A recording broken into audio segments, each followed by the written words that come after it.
전세 수요가 많은 가을 이사철이 다가오는 가운데 서울 전세 시장이 심상치 않습니다. 시장 불안이 쉽게 가시지는 않을 것으로 보입니다.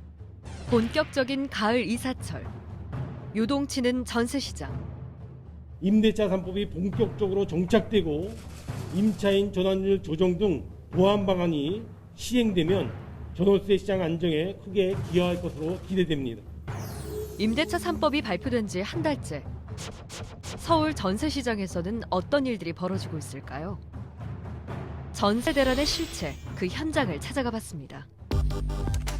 교통과 학군이 좋은 강남 3구 중 송파구. 이곳엔 최근 전세 이슈로 뜨거운 한 아파트가 있습니다. 가락동에 위치한 H아파트. 만 가구에 달하는 매머드급 단지로 유명한데요. 최근 전세 가격이 급등했다고 합니다.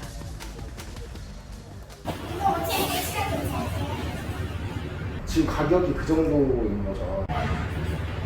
시력이 보고 아니면 뭐 세팅을 사실 아니면은 그게 사람을 다 실시고. 전세가가 이렇게 오르는 이유는 전세 매물이 귀해졌기 때문이라는데요. 있기는 해요. 근데 한두 개 있으려나? 지금 전세가 물건이 없어요. 돈 한 개 탑시다. 시세가 올라가다가 물건이 많이 나오면 막 확보를 할 수 있는데 지금 그런 상황이에요. 마녀 세대 중에서 전세 매물은 30에서 40여 개. 각종 언론에서는 이곳의 전세 품귀 현상을 보도하며 임대차 3법의 후폭풍을 지적했는데요. 그러나 부동산 관계자들의 이야기는 조금 달랐습니다. 그리고 물건이 아직 나올 때가 아니긴 해요. 여기 입주가 아직 인정이 안 됐어요. 그래서 물건이 없는 거예요. 뉴스에 물건이 없다 당연히 없을 때예요. 지금 현재가. 2년이 안 돼서 내년부터거든요. 그리고 지금 이제 임대차 3법이 생겼잖아요. 전세가가 다시 안 오르면 이사를 가고 안 하죠.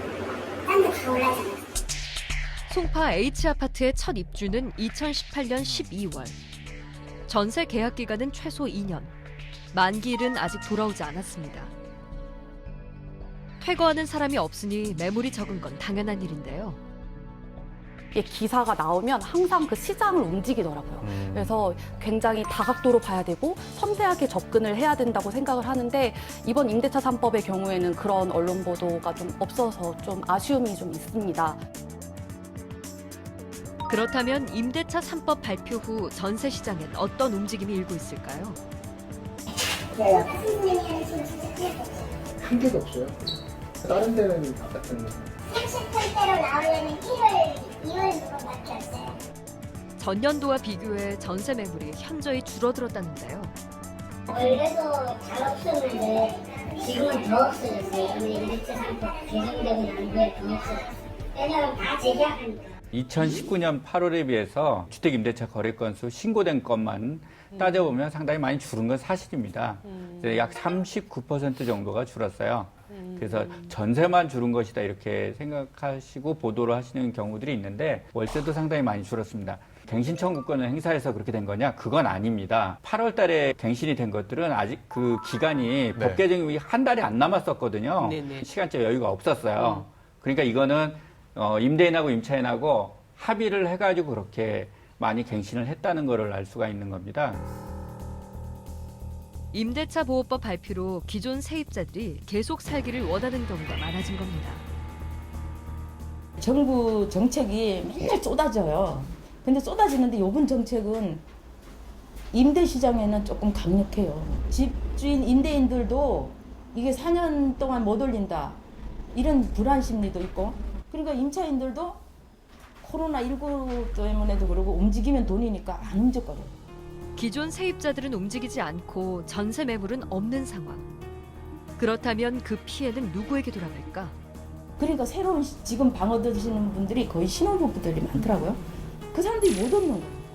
진짜 서민들은 진짜 죽어라 하는 거야. 너무 힘들어. 우리 애들 돌아다니다 한 달 내내 돌아다니도 진짜 너무 비싸고 여기 저절로 나와.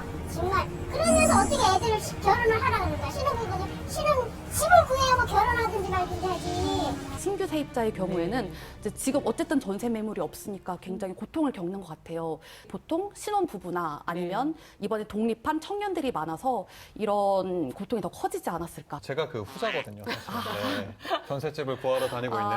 그래서 얼마 전에 실제로 기자님께 연락도 드렸어요. 네. 이런 집이 있는데 괜찮은 도움이 많이 거냐. 됐나요? 그럼요. 정말. 절대 하지 마시고. 정말 전문가십니다. 세입자의 권익 보호를 위해 강화된 임대차 보호법. 그러나 세입자들의 의견도 천차만별입니다. 혹시 실례지만 전세 사시나요? 아니면 자가하신가요? 네, 전세 삽니다. 저 솔직히 기대도 안 했는데 2년 후에는 저도 뭐 전세 살다가 자가로 갈 수도 있는 거고, 좀 뭐 긍정적으로 생각합니다. 시간을 벌을 수 있다는 거죠. 저희 전세요. 전세 살고 계세요? 네. 의견은 반반인 것 같아요. 이제 세입자 입장에서는 또 그 점이 좋기도 하지만 그로 인해서 기본 전세 자금이 올라버렸잖아요.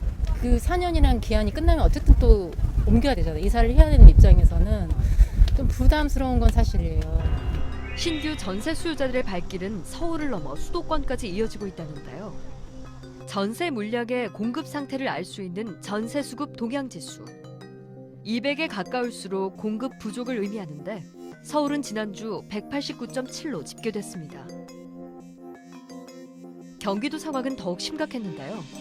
전세 수급 지수가 194.4를 기록하며 7년 만에 가장 높은 수치를 보였습니다. 서울 전역에서 전세 물량이 급감하면서 경기도로 이탈하는 세입자들이 늘었기 때문입니다.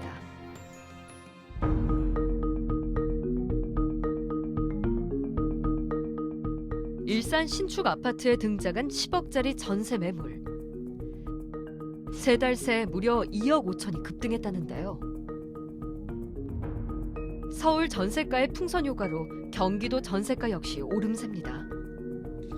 9억에서 9억 원천 뭐 10억도 있기는 한데 9억에서 뭐 10억 이렇게 보시면 될 거예요. 서울 경기 할 것 없는 전세가 고공행진. 서울이랑 가격 차이가 그렇게 많지 않아요. 많아요. 네. 가성이 뭐 분양이나 이런 것 때문에 들어오는 수요들이 많아서 가격이 지금 원래 원래 계속 이랬나요? 그랬다가 일단지 다른 단지 입주할 때 좀 떨어졌다가 다시 이제 회복한 거예요. 뭐 이 정책 발표랑 이런 건 전혀 상관. 그래서 전세 시장에 대한 시민들의 불안은 좀처럼 누그러들지 않고 있는데 경기도 시흥의 한 아파트. 전세 만기를 6개월 앞둔 박혜란 씨. 요즘 하루하루가 불안합니다. 2억 6천? 2억 6천이요. 지금 많이 올랐나요? 많이 올랐어요. 지금 제가 검색은 해봤는데 한 3억 2천 막 이렇게 되더라고요. 근데 물건은 하나도 없어요. 두 아이를 위해 넓고 쾌적한 집을 찾아 선택한 경기도. 그러나 제가 듣기로는 이제 저희 집주인이 이제 전매 기간은 끝났기 때문에 파실 거라서 이사를 가야 된다고 마음을 먹고는 있어요. 근처로. 그리고 살면서 조금 이제 내 집 마련 이런 거 생각하고 있었는데 갑자기 이제 오르니까 시흥에서도 집은 못 사겠다 이런 생각이 들고. 내 집 마련의 꿈은 포기한 지 오래. 서울 그 물레동 쪽에서 전세 살다가 거기서 너무 올라서 이제 부천왔다가 부천에서 여기까지 온 거거든요. 그러니까 이제 다시 이렇게 들어갈 수 있을까? 못 들어갈 것 같아 이런 생각이 들어요. 집 걱정 없이 살 수 있는 전세. 세입자들의 바람은 언제쯤 이뤄질 수 있을까요?